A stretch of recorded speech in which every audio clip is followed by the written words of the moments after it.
You know, Bill Gates was in the country and he had a media roundtable. Tell us about that. Good morning to you, and your energy today is super amazing, Fatia. But yeah, Bill Gates is actually in the country, and I was in that roundtable yesterday where he had a lot of discussions to deal with what his plans are for the country.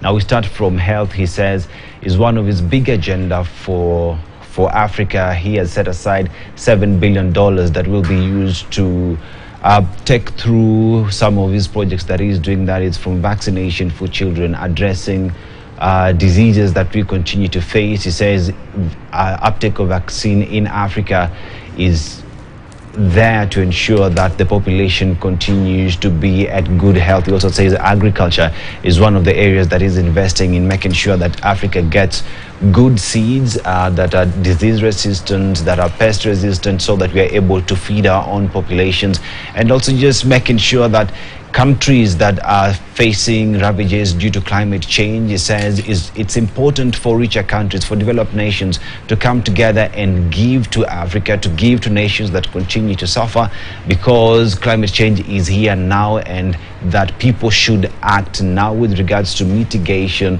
and adaptation. He says that his organization, the Gates Foundation, will be coming together to ensure that some of these initiatives he's doing in Africa are really good. Also acknowledging that as Africa, we are strong when it comes to addressing our own problems, and that he is here to give us the support we need. And now let's go back to Egypt, where Cop27 is coming to an end. People are now packing up and leaving. But key important thing about Cop27 is Luiz Inácio, the new Brazilian president, says that he is back with the bang. But why exactly is he back with the bang? He's back to ensure that the deforestation that has been witnessed in Brazil will come to an end. It will be remembered that the previous president was actually dubbed the deforestation master, simply because he allowed deforestation to happen in Brazil at a time when the globe is fighting and experiencing the ravages that come with climate change. Here in Africa, as we speak, we are experiencing, here in Kenya, we are experiencing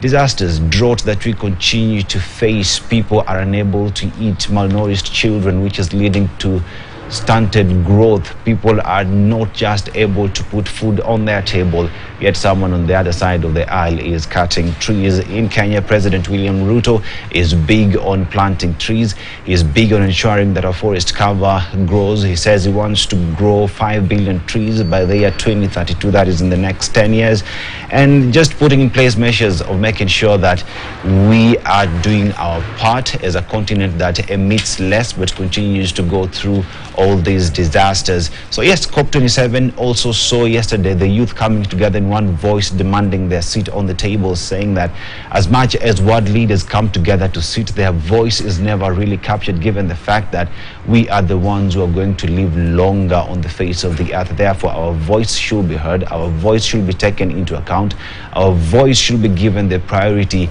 it deserves. Also, it was signed, a network was signed so that the loss and damage discussions are starting to be implemented. All they're working on is the framework on that will be done. But sad thing also from Cop27, the letdown, is that this discussion was pushed to 2024.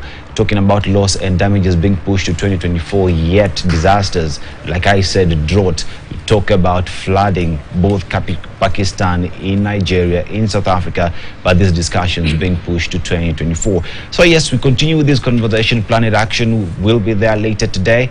Back to you. Right, Aseto, thank you so much for, of course, telling us what's happening on Cop27 that is coming to an end.